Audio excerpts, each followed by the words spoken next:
Habari za wakati huu ndugu wasikilizaji na watazamaji, karibuni katika chaneli yetu pendwa ya Dr. Mukhtar TZ, na leo ningependa kuzungumzia tatizo la ganzi. Ndugu wasikilizaji na watazamaji, tatizo hili la ganzi ni tatizo ambalo limekuwa likiwasumbua watu wengi hasa kwa kipindi hiki, na sio tu watu ambao labda umri wao umekwenda, lakini mpaka vijana wamekuwa wakisumbuliwa na tatizo hili la ganzi. Sasa tunapozungumzia tatizo hili la ganzi, kwanza cha kufahamu, tatizo hili sio ugonjwa, bali ni dalili au naweza nikasema kama ni ishara fulani ambayo inaonyesha ugonjwa au kuna shida mahala fulani. Ni dalili ambayo inajitokeza kwenye mwili wa binadamu, na ni tatizo ambalo linaathiri mishipa ya fahamu inayosababisha kupoteza au kupungua kwa hisia katika sehemu fulani ya kiungo. Ganzi inaweza kutokea sehemu yoyote ile ya mwili wa binadamu, lakini mara nyingi ganzi hutokea sehemu za nchani mwa mikononi, miguuni au vidoleni, na kama tatizo la mgonjwa au kama tatizo la mtu litakuwa linaongezeka, basi kuna uwezekano mkubwa wa ganzi hiyo ikawa inapanda zaidi mwilini. Kwa mfano, kama ganzi imeanzia kwenye ncha za miguuni, basi inaweza ikapanda mpaka kwenye usawa wa magotini kulingana na ukubwa wa tatizo. Sasa kuna sababu mbalimbali ambazo zinaweza kusababisha mtu akapata ganzi, na mojawapo ni ugonjwa wa kisukari.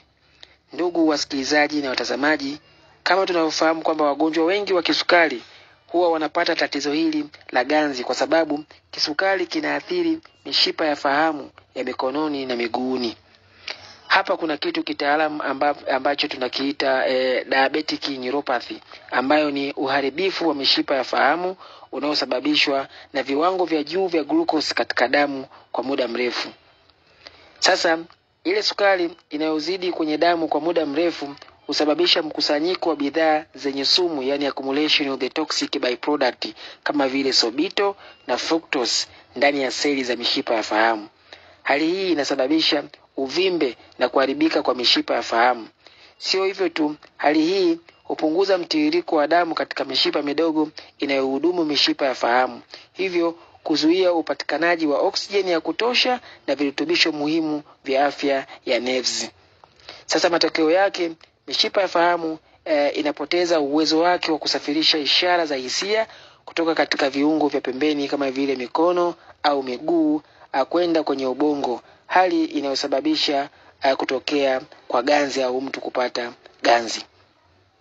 Tukiangalia sababu nyingine ya kutokea kwa ganzi, inaweza kuwa shinikizo kwenye mishipa ya fahamu, yani pressure on the nerves. Tunapozungumzia shinikizo kwenye mishipa ya fahamu, kwa mfano kushinikizwa kwa mishipa ya fahamu kutokana na mkao mbaya, kama vile kukaa kwa muda mrefu mkao mmoja.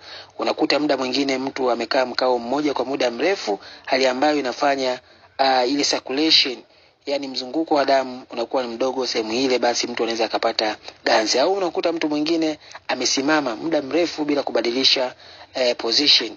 Kwa hiyo hii pia inaweza ikasababisha mtu akapata ganzi.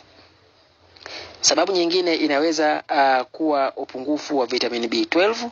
Kama tunavyofahamu kwamba vitamin B12, hii vitamin ina jukumu kubwa katika afya ya nerves, na upungufu wake unaweza kusababisha mtu akapata ganzi. Kitokea mtu ana upungufu wa vitamin B12, basi kuna uwezekano mtu akawa anasumbuliwa na ganzi. Sababu nyingine, ndugu wasikilizaji na watazamaji, inaweza kuwa madhara ya dawa au sumu. Tunafahamu kwamba baadhi ya dawa au sumu zinaweza kuathiri mishipa ya fahamu na hivyo kusababisha kutokea kwa ganzi kwa mtu. Ndugu wasikilizaji na watazamaji, zipo sababu nyingi zinazoweza kusababisha mtu akapata ganzi, lakini naomba tutosheke na hizo chache ambazo nimezitaja. Mpaka hapo nimefikia mwisho. Kwaherini, tukutane kwenye mada zinazokuja. Tusisahau kusubscribe, kulike, kushare na kucomment. Ulikuwa nami Dr. Mukhtar mwanzo mpaka mwisho wa kipindi hichi. Asante.